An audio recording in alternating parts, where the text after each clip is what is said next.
Hello and welcome to the webinar Tisax in Automotive Industry Cybersecurity Requirement. Today's webinar is a joint presentation from Omnex and DQS.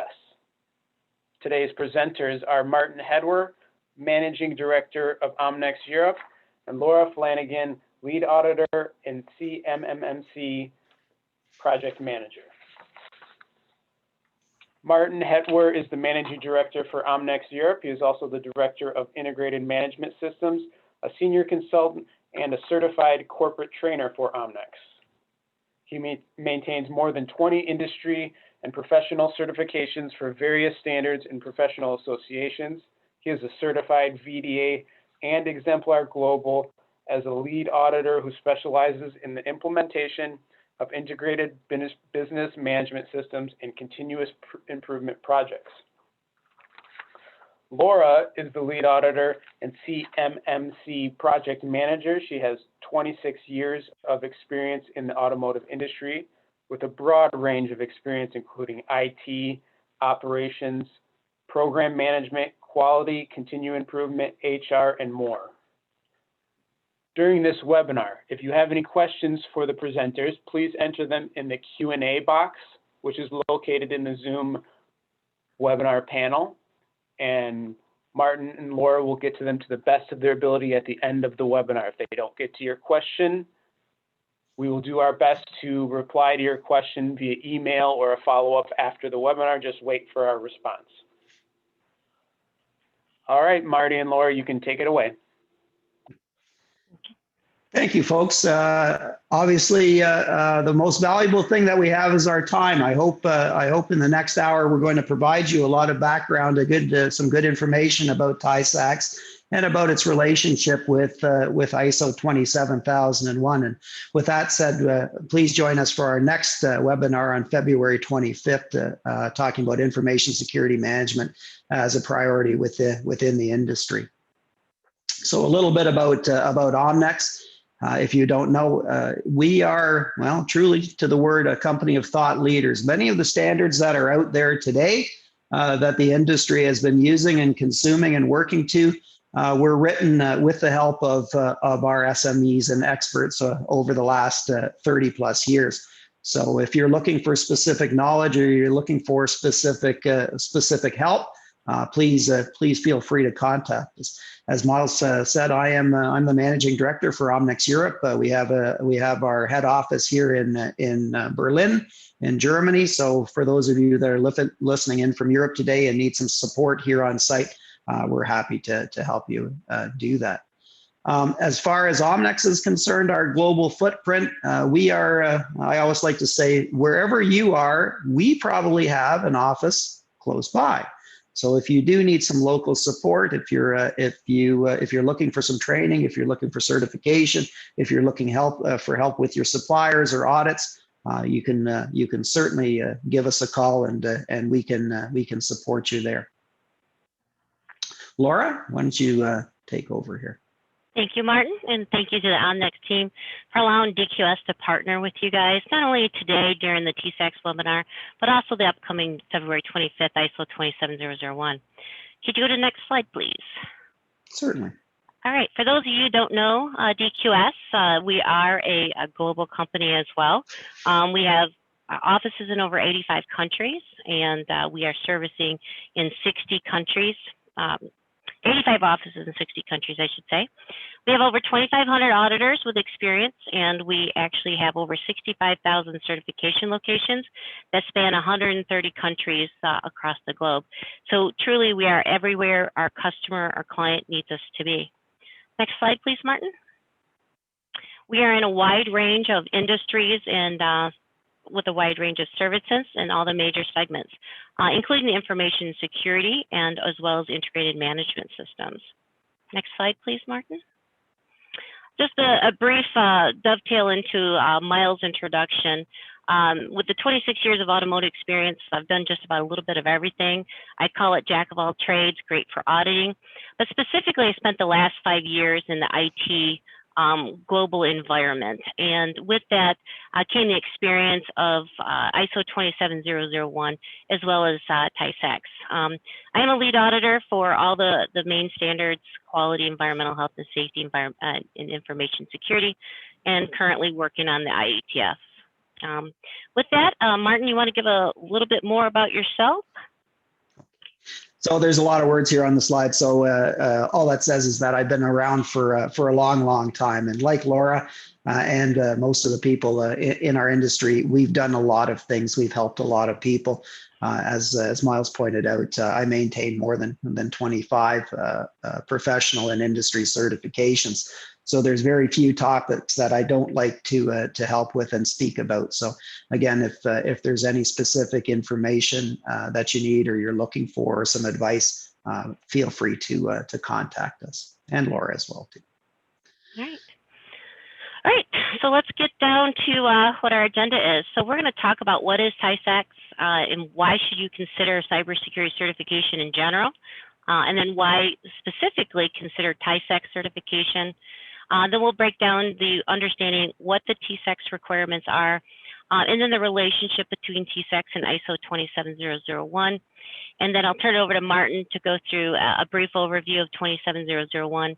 And then we'll talk about starting the journey together and those partners that are out there to support you.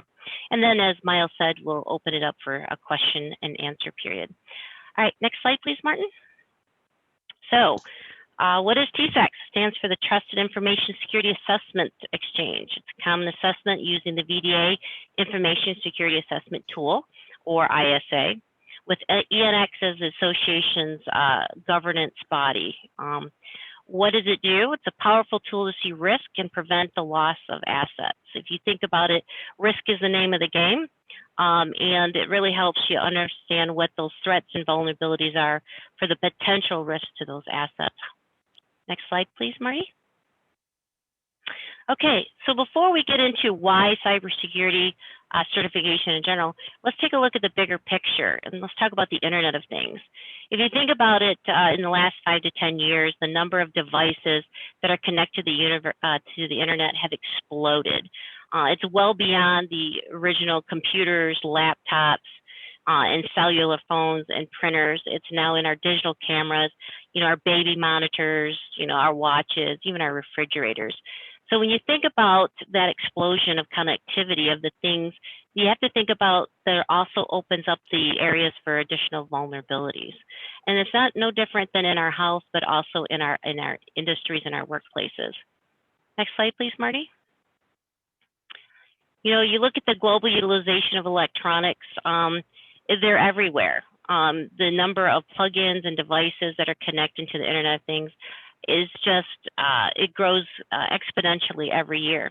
To talk about some of those vulnerabilities, a good example, I think, Marty, you brought that up before, is you think about it, a casino, very large casino actually was, had a crime committed, actually robbed, and they gained access to their system through a thermostat on a fish tank. So if you don't think that the Internet of Things is impactful, it can be impactful, we need to think again. So next slide, please. All right, common things like the refrigerators today, even your toaster can actually be an inlet. Anybody that has services like Google or Alexa or Siri, those are all connectivities that can bring additional threats to any device that may be on the Internet. Next slide, please.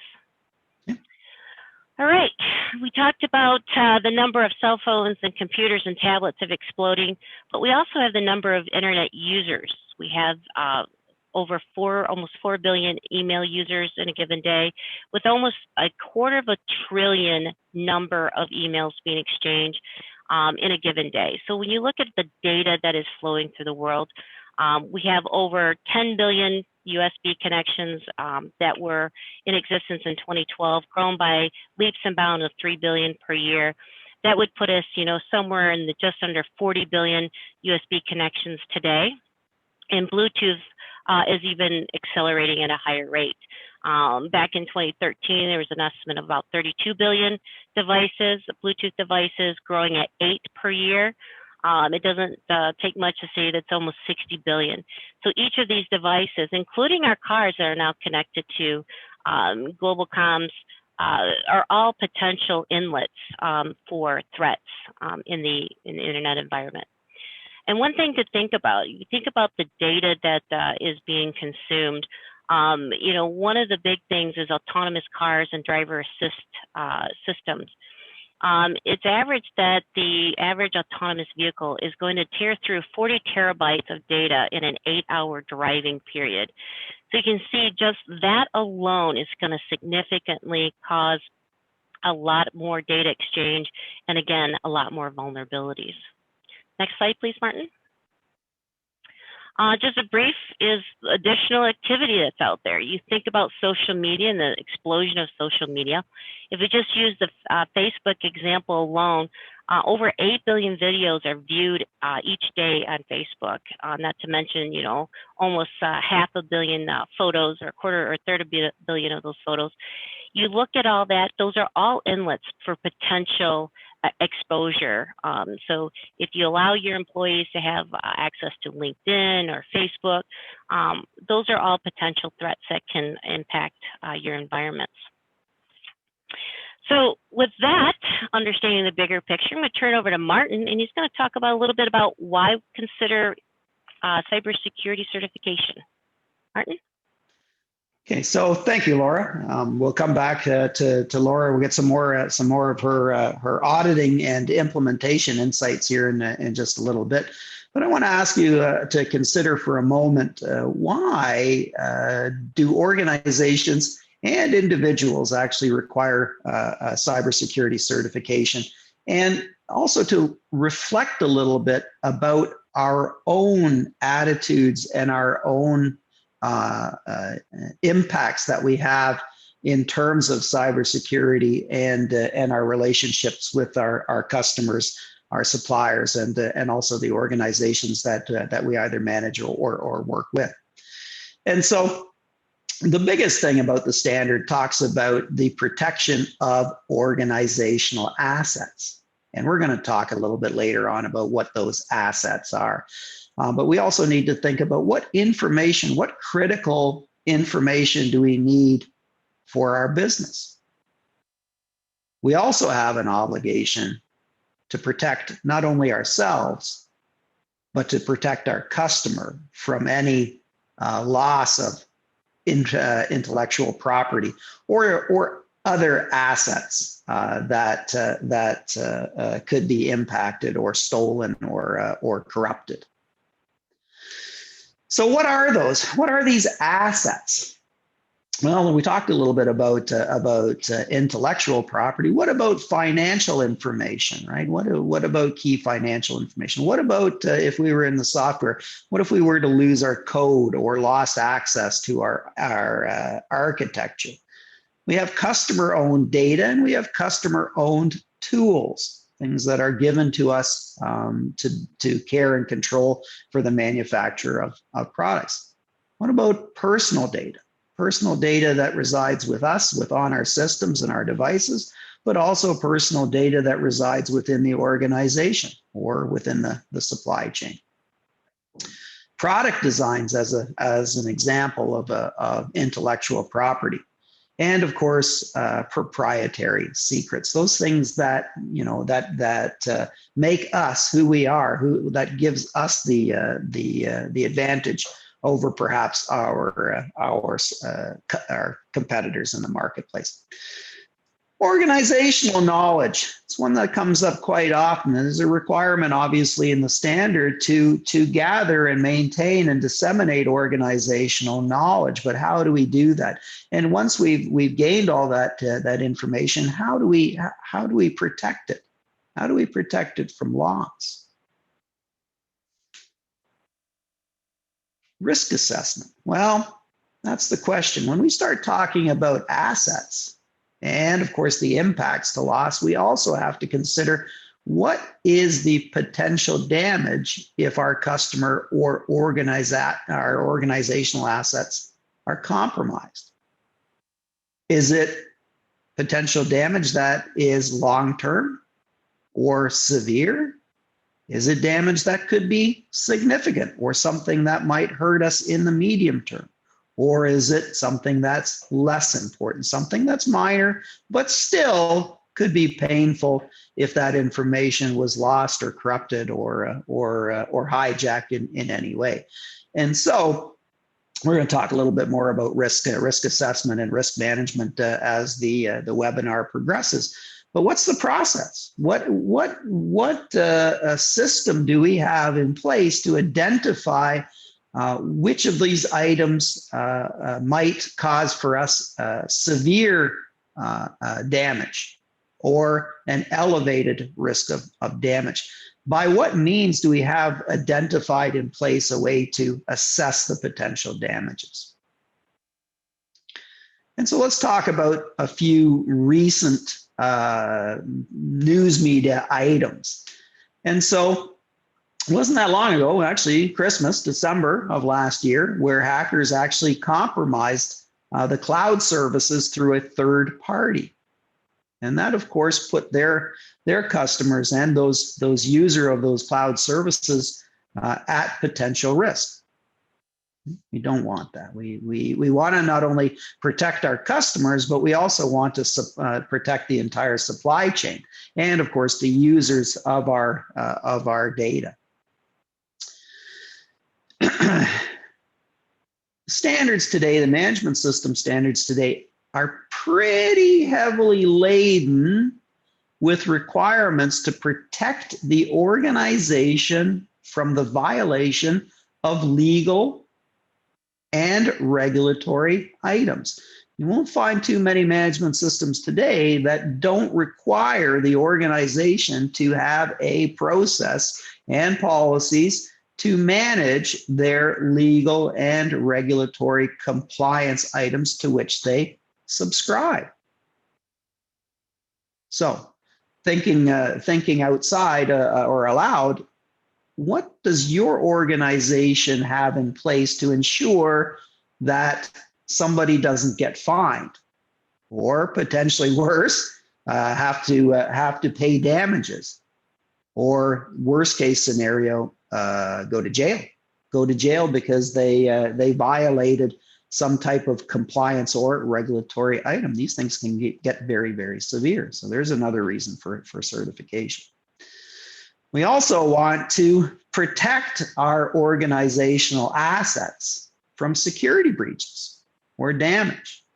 It wasn't that long ago that, of course, the BBC reported here that someone was able to access the centrifuges in a manufacturing facilities and start a fire. Actually destroyed those centrifuges at that facility through some type of a hack. So how do we prevent someone with malicious intent from getting in and damaging key equipment?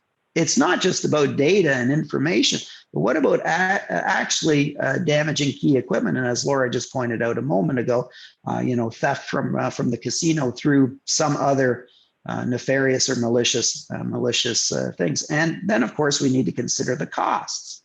So from the Council of Advisors, they're saying that it could be as much as $57 billion to $100 billion.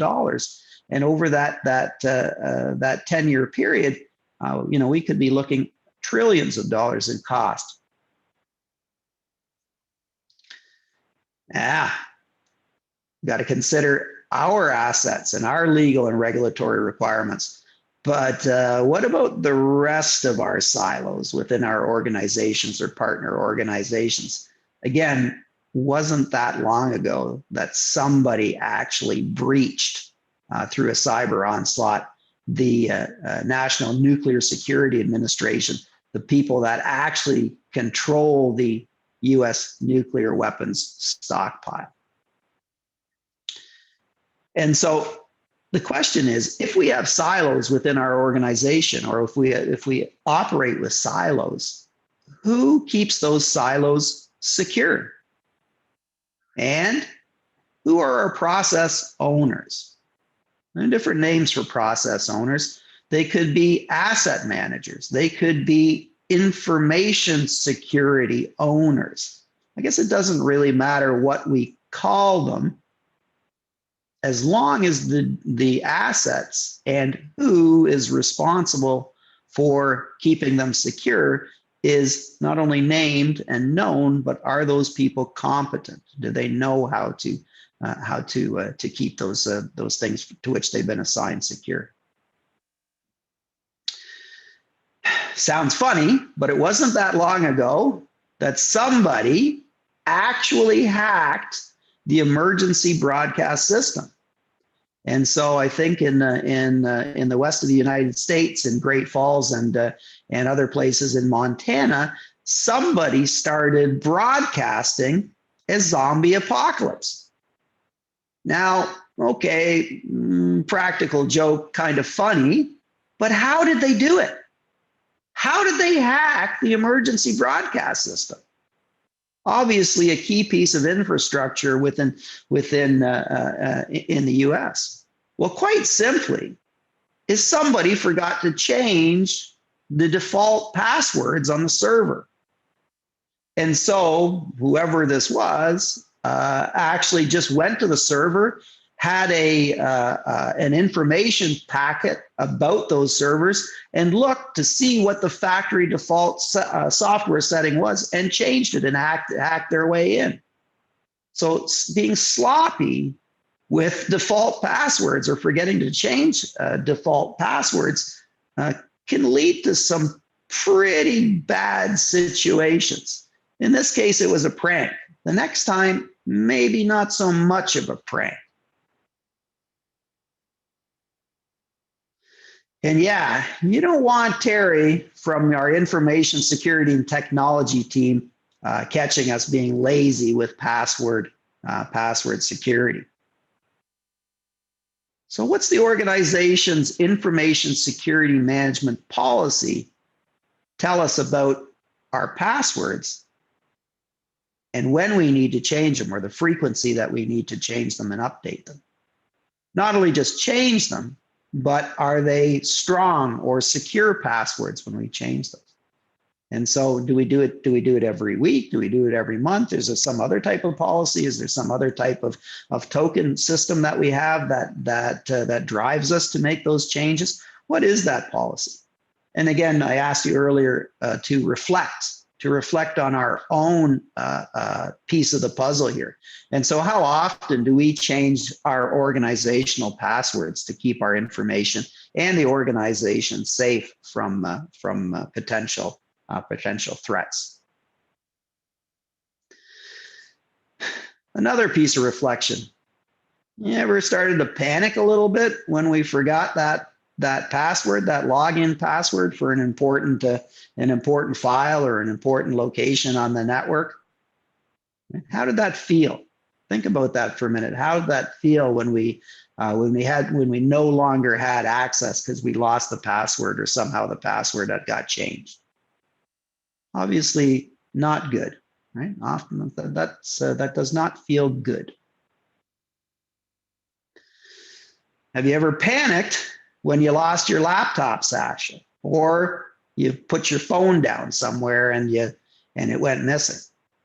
Or like the engineers in France a couple of years who left an $80,000 prototype for their in the back of their rental car when they were going from the track to the airport. So yeah, obviously probably not feeling pretty confident and good when these important things tend to accidentally go missing. What about that little uneasy feeling or that moment of panic when we realize that we just got hit with a ransomware attack? Or quite simply, when we turn our laptop on in the morning because we have an important call or an important meeting, and all we see is the blue screen of death. How do we recover from that? How do we get access back to our data so that we can pick up where we left off the day before? Cybersecurity. From 2010 to 2020, Yeah, it's ballooning. It's ballooning. These incidents are ballooning, and we need to make sure that that we're protected. Not only that we're protected, but that our customers are protected, and that the supply chain is protected from these types of attacks or threats. Interesting talk the other day on YouTube. It was a talk from Frank Abagnale, who is now a security expert of all things. He's a security expert, but if you know the name Frank Abagnale, you know him from the books and the movie Catch Me If You Can. Frank spent the first part of his life before he went to jail, working his way around the system. Did a lot of crazy things, and that was one of the first times that he talked about it during his talks to the people at Google. And so, really, what Frank was trying to tell everybody that was listening was that if you have malicious intent, there's very few systems that you can't find a way around or through.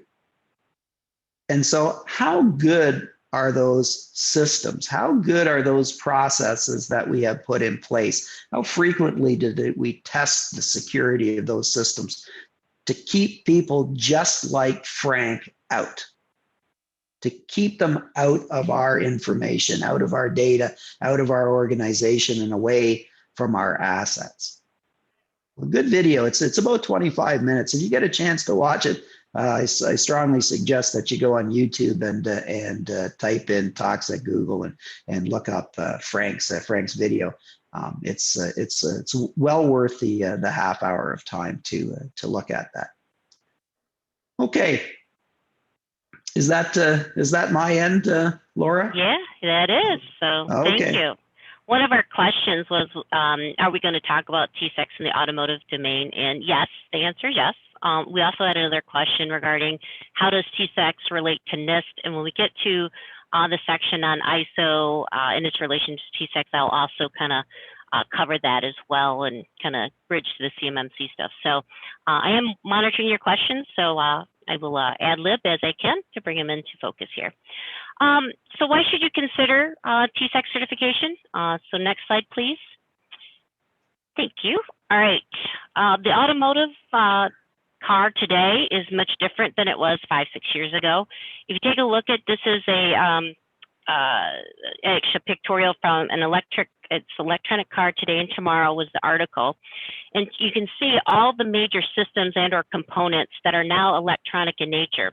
And many of these systems are safety related, such as transmission control, steering control, and these things are all linked to the comms of the vehicle, which are also linked to the internet.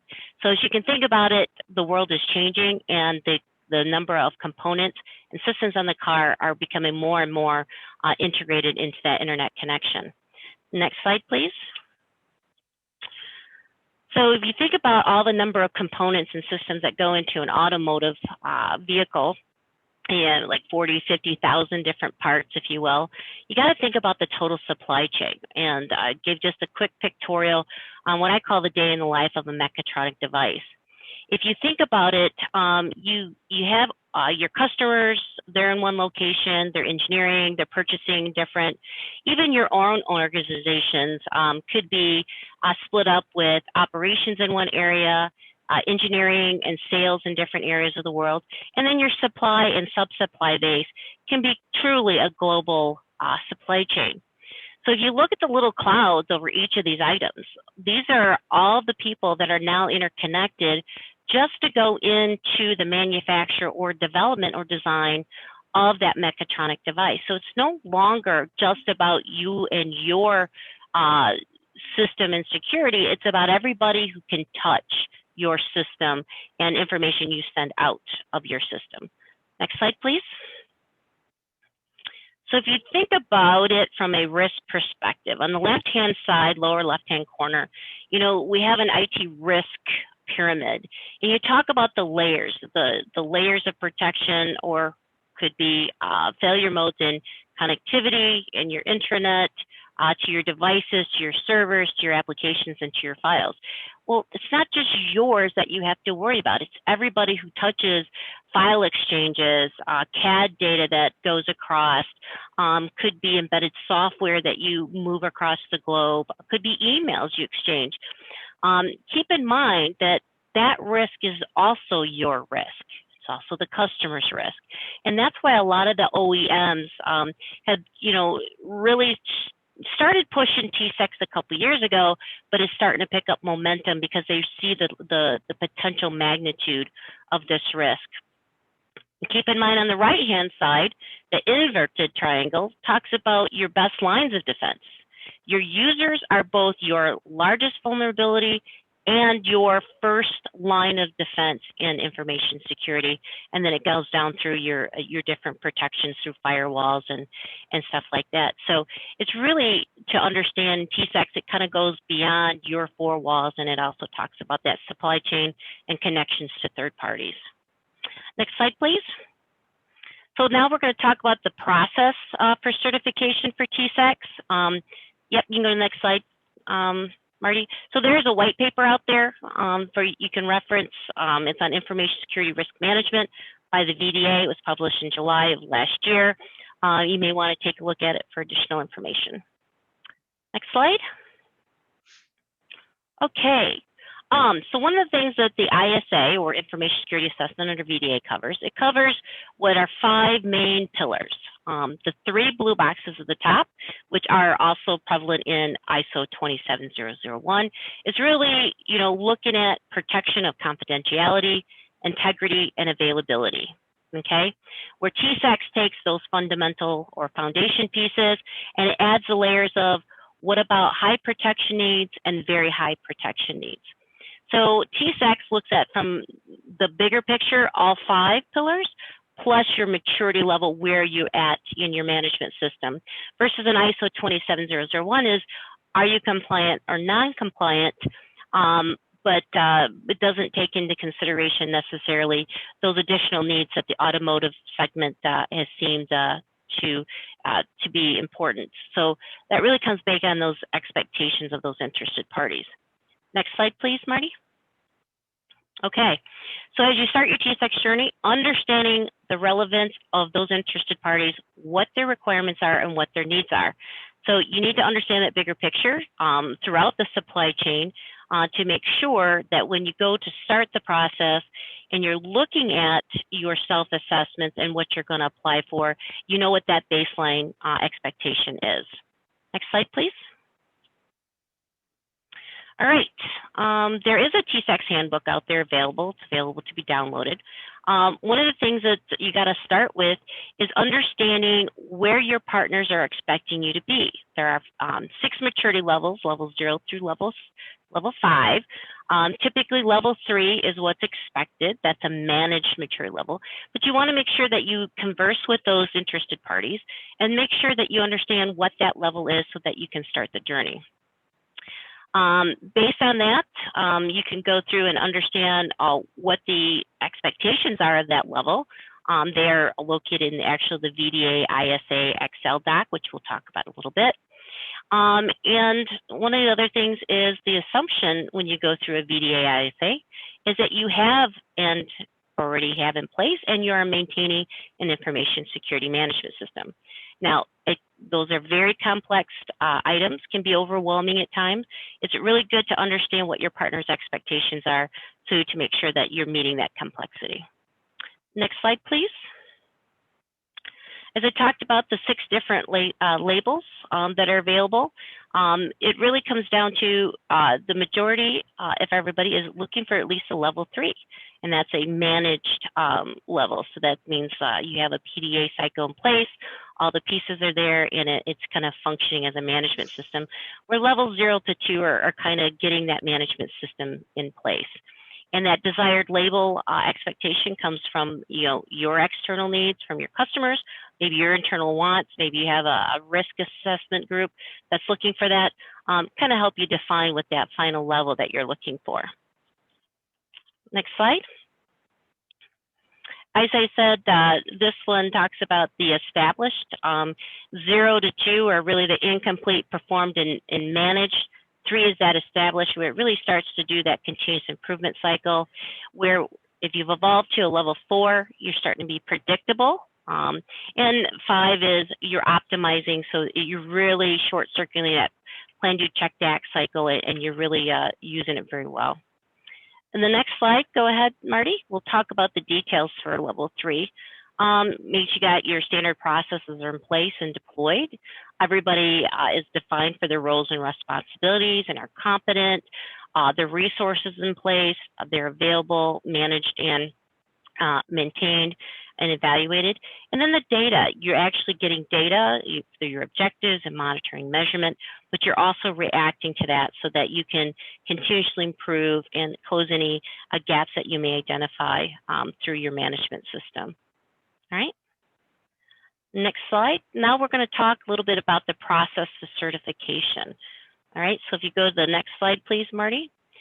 These 2 flowcharts are directly out of the Tisax handbook. So if you look at the beginning flowchart on the left-hand side, just under the Start button, the most important box on this entire page, in my opinion, is the assessment preparation orange box just below the Start.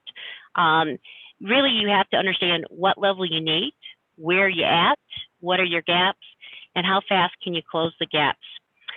Because you really don't want to start your initial assessment with Tisax until you have those gaps closed.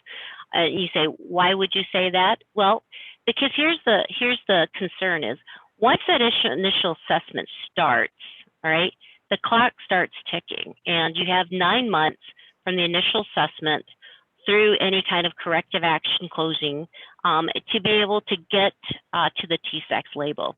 If you have some long tentpole items or some projects or tools that is going to take you a bit of time, resources, implementation, you really need to make sure you close those before you start that 9-month process.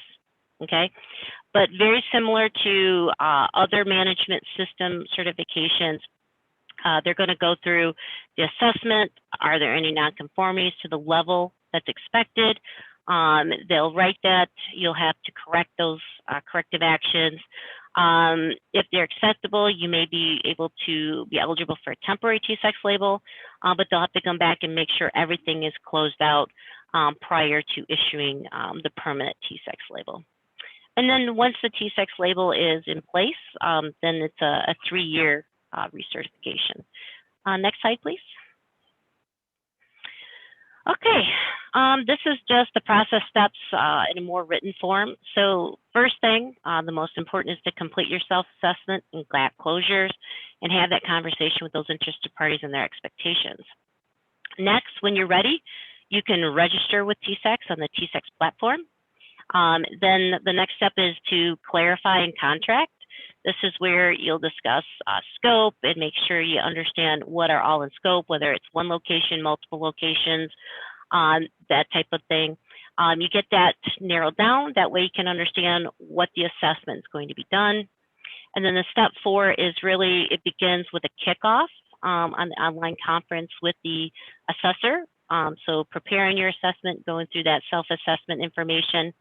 And then step 5 is we're actually going to go in and do the assessment if we find any corrective actions that are needed.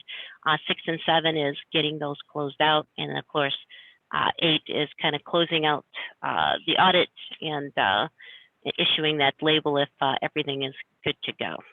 All right, next slide, please. All right. As we said earlier, the Tisax is based off the VDA ISA, and the ISA has it's an Excel, it has a catalog of controls, and we're going to go through a few examples here in just a moment. So if you go to the next slide, please, Martin.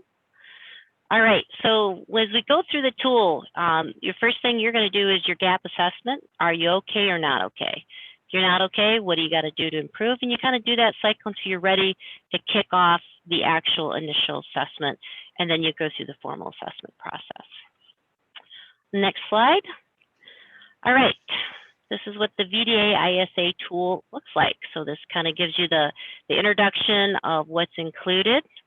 And it also talks about the the actual requirements are a couple fold. So there's a baseline information security, but then it also touches on data protection, such as the GDPR, prototype protection, and there's also a segment on connection to third parties. Next slide. Also within the VDA-ISA, it'll give you your definitions, your cover, and it really kind of talks about that base foundation of information security. And it actually references some of the clauses and or controls of 27001. And we'll look at an example here in just a moment. But if you have the 27001 fundamentals, then you're off to a good start into the Tisax compliance. Now, one of the questions that was asked of the team here was, how is NIST related? NIST is related because it has a lot of the similar codes of practice for IT. So it's also based on kind of the maturity levels like CMMC, but a lot of the same things kind of overlap. So if you kind of lay Tisax and ISO 27001 and NIST and CMC all side by side, you know, a lot of the core IT code of practice fundamentals go across each and every one. Okay. All right. That's okay. Nope. This one is the spider chart. This is actually on your summary page. It kind of will give you indication as you pull in your results, how you're doing in which sections and where. Also on the summary tab, it is just one of tabs in the workbook. And then to the right actually starts the tabs for each of the segments for information security, prototype protection, and data protection. All right, next slide, please. I just wanted to camp on that a little bit. So Sure. as you go around the wheel here and you look at these categories here that are being measured, it's like looking in the mirror to the annex to the annex in ISO 27001. Okay, so sorry, Yep. Laura. That's okay. All right. Okay, this is an example. This is actually the first control under general aspects. So it's 1.1, and basically it starts right off the bat. You know, to what extent do you have an information security management implemented or documented? And you see right there, it references clauses 4 and 5.1 of the standard. So as you look, throughout the objective and down to the requirements, there's multiple levels to the requirements. This must include, this should include, this may include. This may include is additional references. So it talks about the ISO 27001 certification.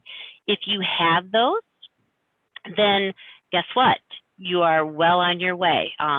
So it really kind of will cover this must includes. And then it asks for any additional requirements for high protection or very high protection needs.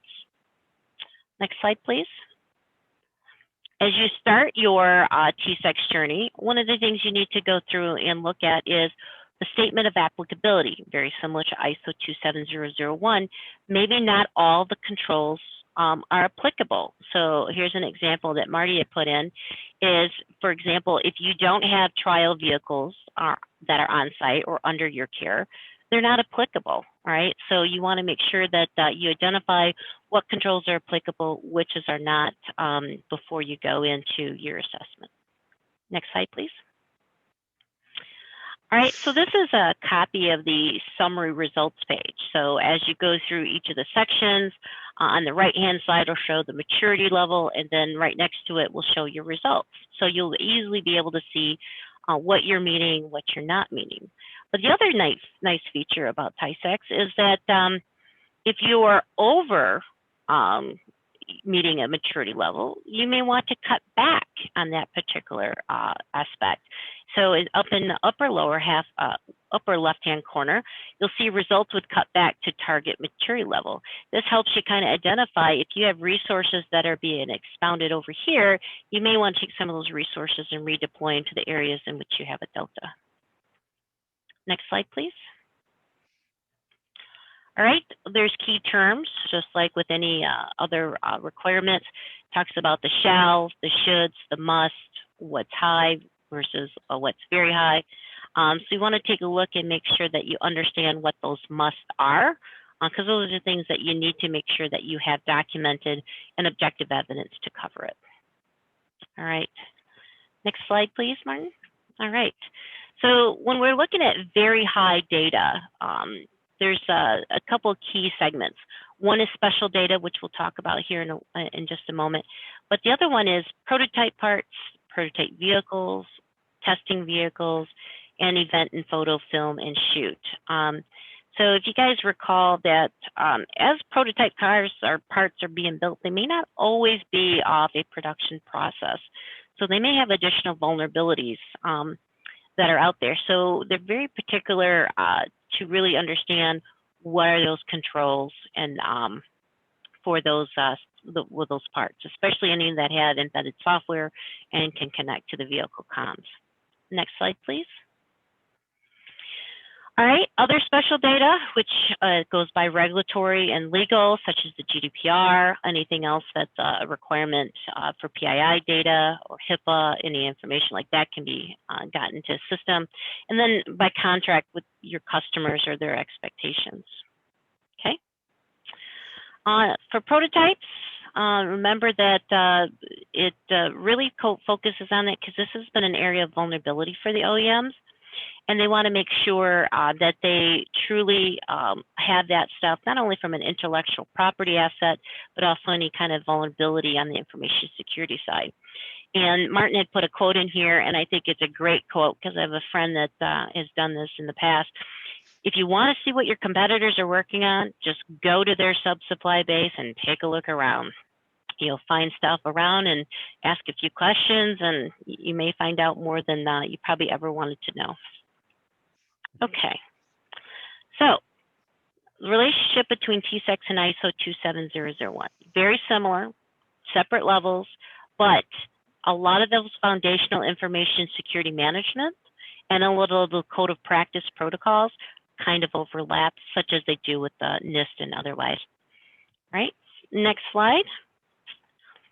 And I'm just going to cover the next couple, and then it'll be off to Martin. So where ISO 27001 has 14 clauses in domains with 35 security categories, they have 114 different specific controls, okay? Each of these controls, are looked at to modify and understand where your risk levels are. Keep in mind, some of these controls are organizations, some are technical, some are both, all right, such as your policies and compliance to policies. But really ISO 27 is either your compliance, it's a major, or it's a minor. Next slide, please, Martin. Tisax is very similar. It's got 14 clauses and domains with 18 security categories with those 3 additional overlays of connection to third parties, your data protection, and prototype protection. It really goes based off the maturity level. So it's not just, you've got it or you don't have it. It's you have it, but it's at this level and it needs to be at this level. So it's a little bit more granular in that respect. Okay, next slide. All right. And Martin, okay, 2 more. All right. Okay. Oh, sorry. That's okay. That's okay. I was just looking. So VDA, ISA, Tisax, here's a graphical analysis. Very well for the next webinar, we can overlay NIST. Certainly to kind of show what those overlaps are. Again, information security, it's whether it's this particular protocol or this certification or requirement, a lot of the same best practices or code of practices are in there. So it has 41 requirements of the module, 1 clause overlap, maybe 2 there, and direct domain overlaps is 18. And then an overlap in the 27002 is 1, and then 5 from the 27017, and then 4 from the GDPR. So a lot of these kind of touch points, I think it was a good draw for them to kind of say, why reinvent the wheel? But it just takes it that one next level deeper. Next slide, please. All right. So with any management system, the organization technical controls, you always have to understand prevention, deterrence, detection, recovery, correction, and monitoring.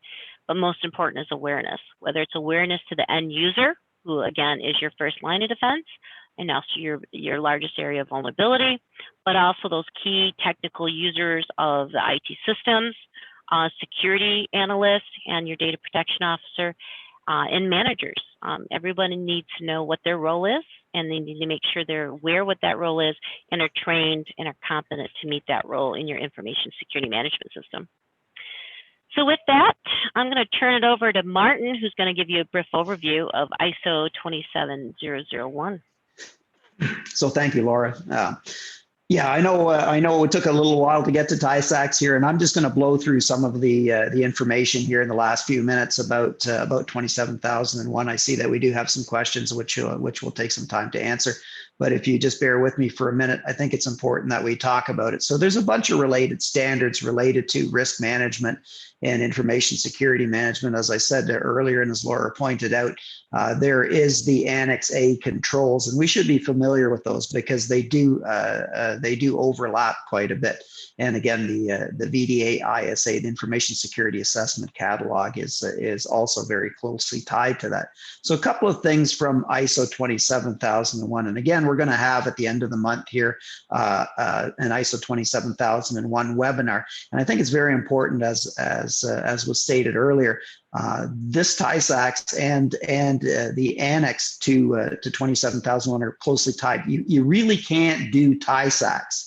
You really can't do Tisax without having the framework for an information security management system that is conforming to 27001. And so if we look at 27001, there are a lot of shalls. There are a lot of things that have to be there, just like the controls state that these are shall requirements in the VDA ISA assessment catalog. So what are all those shalls, all those things that we need to do?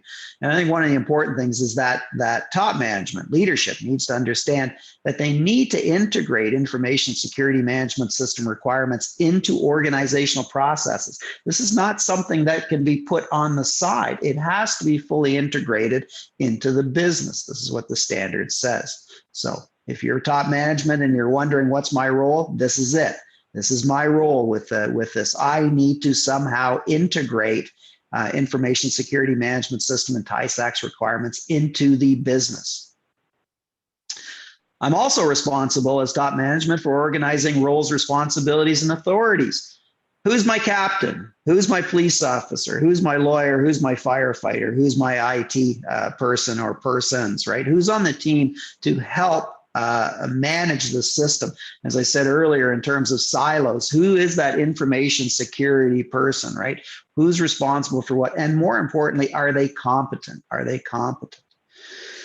Clause 6 is all about actions and opportunities. And so can the information security management system meet its intended outcomes? What actions do we have to address our risks and opportunities?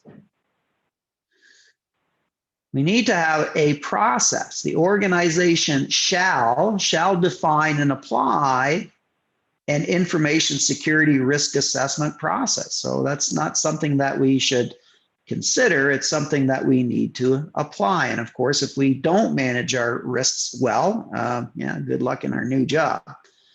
I'm not going to read anything here. All I want you to see from this particular slide is that the number of times inside the standard it refers to the annex.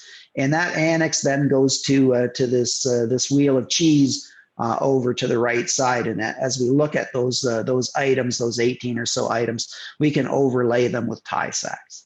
And let's not forget that, please. And so there are many other standards out there that are related. I spoke about the upcoming webinar here on February 25th. So if you want to hear more about those standards, including the NIST standard, please join that discussion.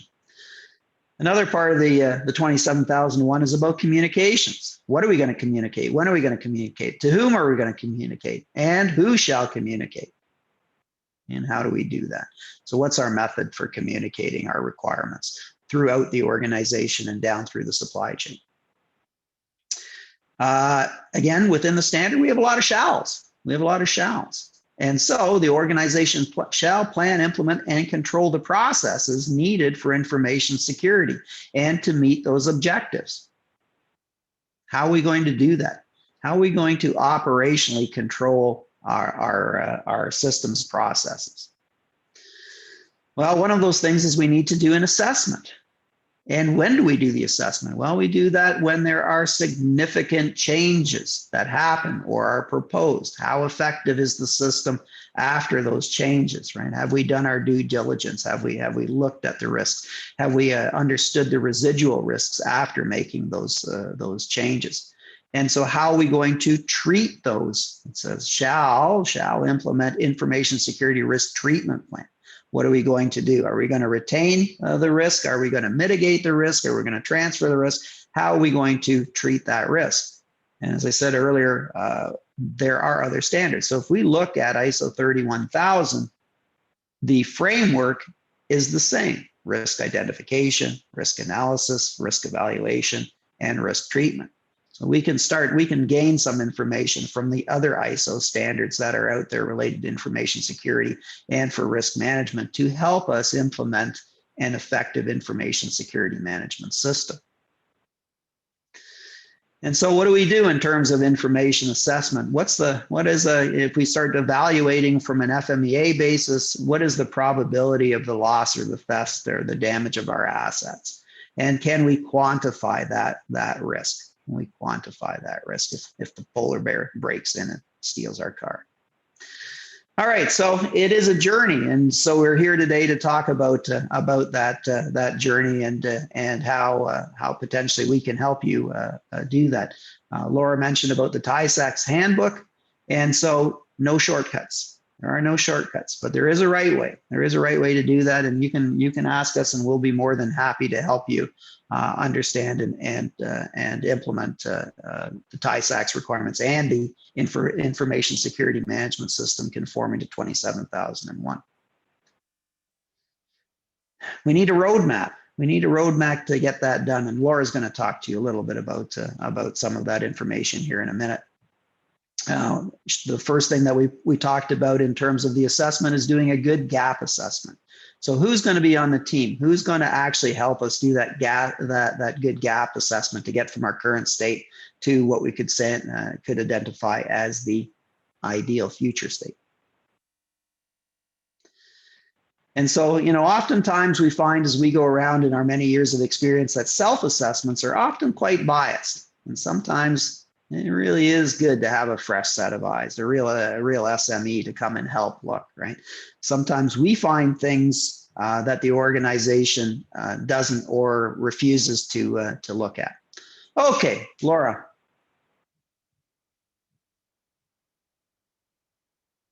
I was answering some questions diligently while you were going through those slides. I know. I'm blowing through. That's okay. That's okay. There's some good questions. So, all right. So let's talk about barriers, guys. There will be barriers. Trust me. If you find no barriers on your journey, you better buy a lottery ticket because you've got a better chance at winning the lottery. Okay. What that means that you're going to run into these. Be aware that you're going to run into these. And make sure you understand what those are so that you can to remove those barriers. First of all, don't have blinders on. The big thing here is it goes across many company processes.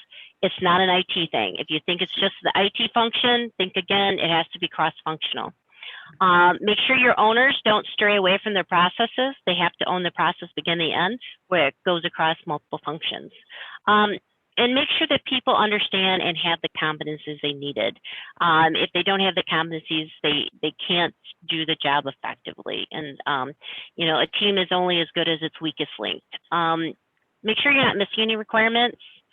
Try not to take any shortcuts on your roadmap because it just won't work.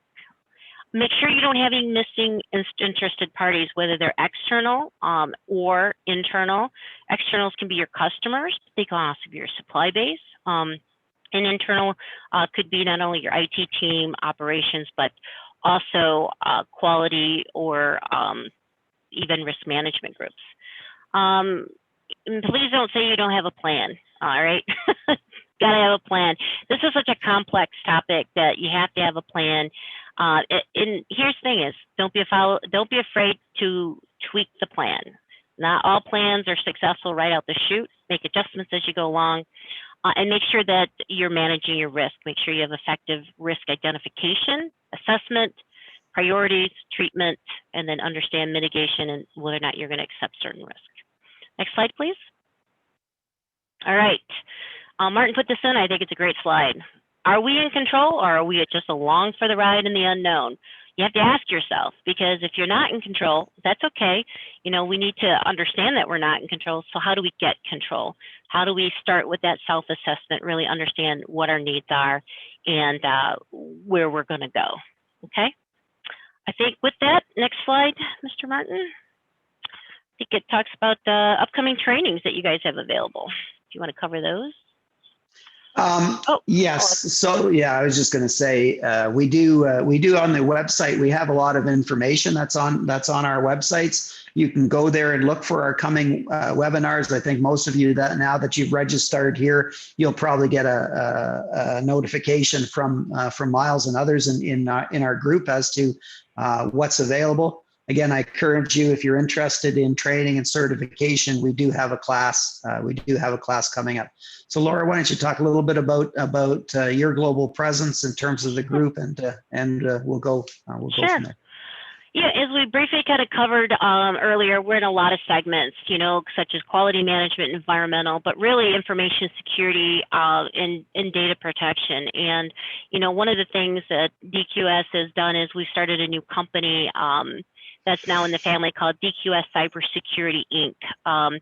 And we will be focusing on things like CMMC for the Department of Defense, but also working in tandem on these other information security information solutions. We're in sustainability and energy management, medical devices, risk management, food and consumer, and we're also into the supplier audits as well. Next slide, please. We are accredited. ANAB is one of our largest accreditation bodies. We have several others. We're here to meet those customer needs. Next slide. And I think this is the IQNet. Yes. So DQS is the founder, and we are the full member of the IQNet, which is the largest network of leading international certification bodies. So there's 34 currently out there with 400 subsidiary branches with over 20,000 auditors. So that kind of helps link.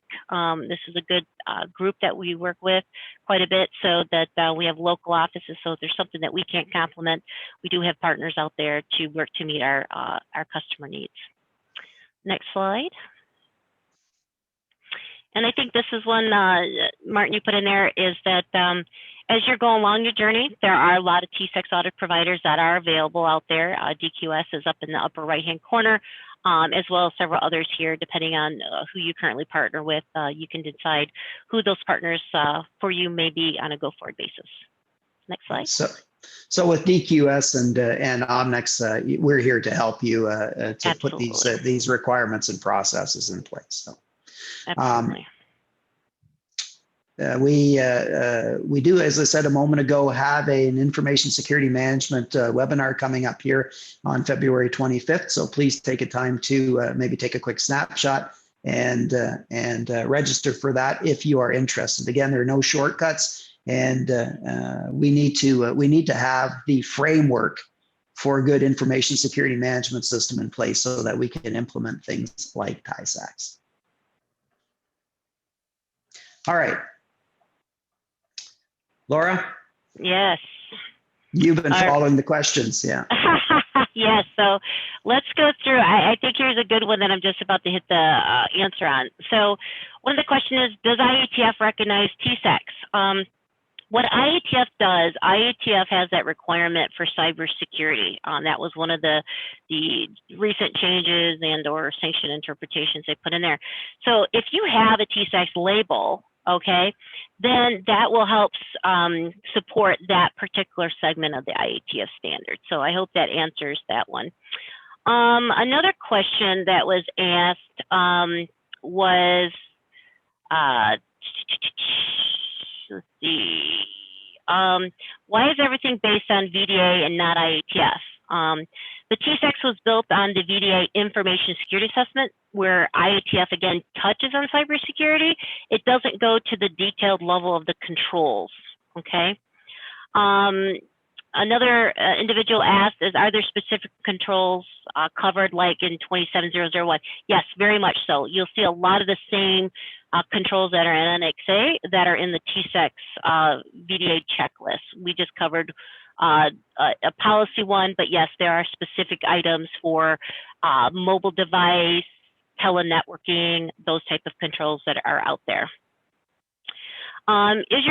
Another question we had here is your certification process regulated like IATF?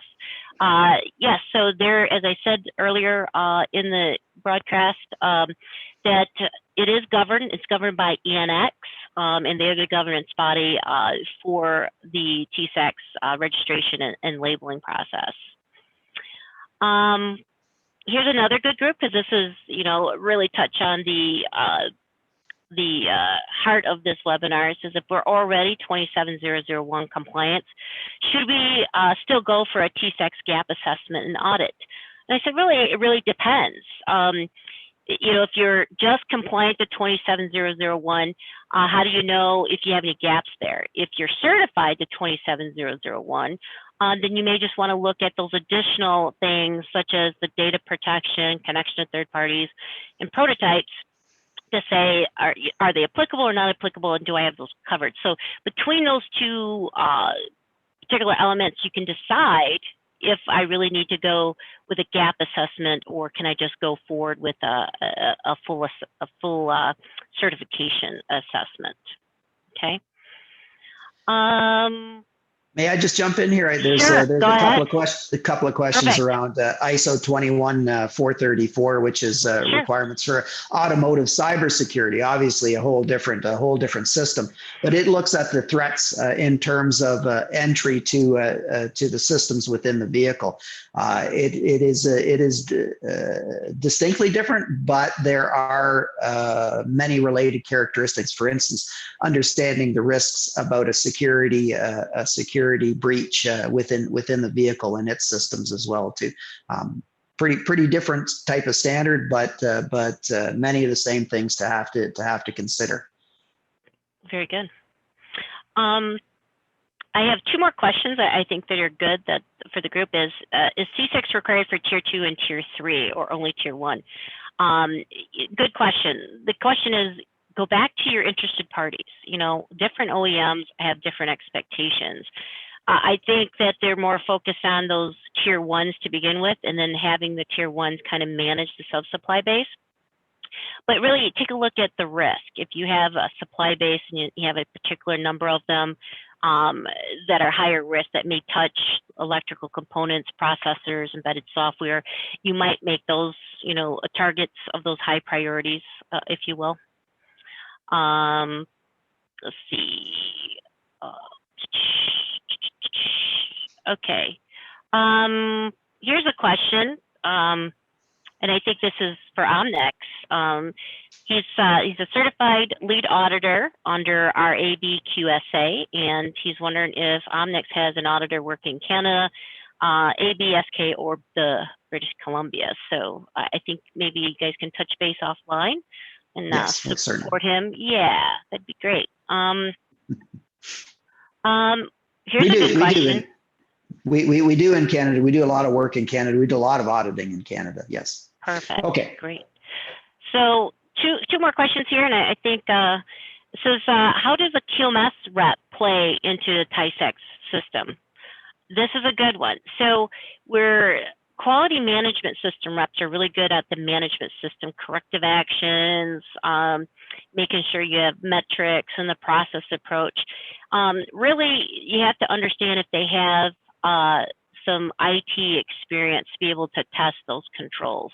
You have to be able not to say, what are we doing to do those controls, be able to test them and see if the control's effective.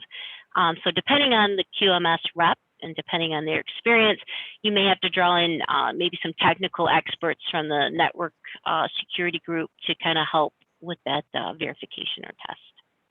Okay. Another question is this, will this recording be available for later review? And I'll put that over to you, Marty, and the Omnex group to communicate if it's going to be available. Miles, are you still on the line with us here today? I'm not 100% certain, but definitely I'm here. yes. Okay. Okay. So the question, Miles, was the recordings, are they available later on online, and where are we storing them? Yeah, so the webinar is being recorded. What happens is after the webinar, someone from Omnex will contact you about accessing the recording and general information. So just wait for someone from Omnex to contact you, is what I would say, and they'll tell you how to access it. I know it's getting a little bit late here. If there's any questions that we didn't get to or didn't answer, please write to info@omnex.com or info@omnex.eu, and we'll get to those questions and those specifics. So I apologize if we didn't have time today. So, all right. At this point, we're past our time limit. We're 10 minutes over, and so I want to thank all of you for your time and your questions today. I hope you found some value in the discussion today. Most importantly, I want to thank Laura and for her time and for her input and providing information around the Tisax standard and the implementation of that standard. So, Laura, thank you. Do you have any last words? Nope, I just want to thank everybody for joining today. We'll go into more detail in 27001 at the upcoming February 25th, and thank you for allowing us to partner with you guys today. Thank you. Thank you.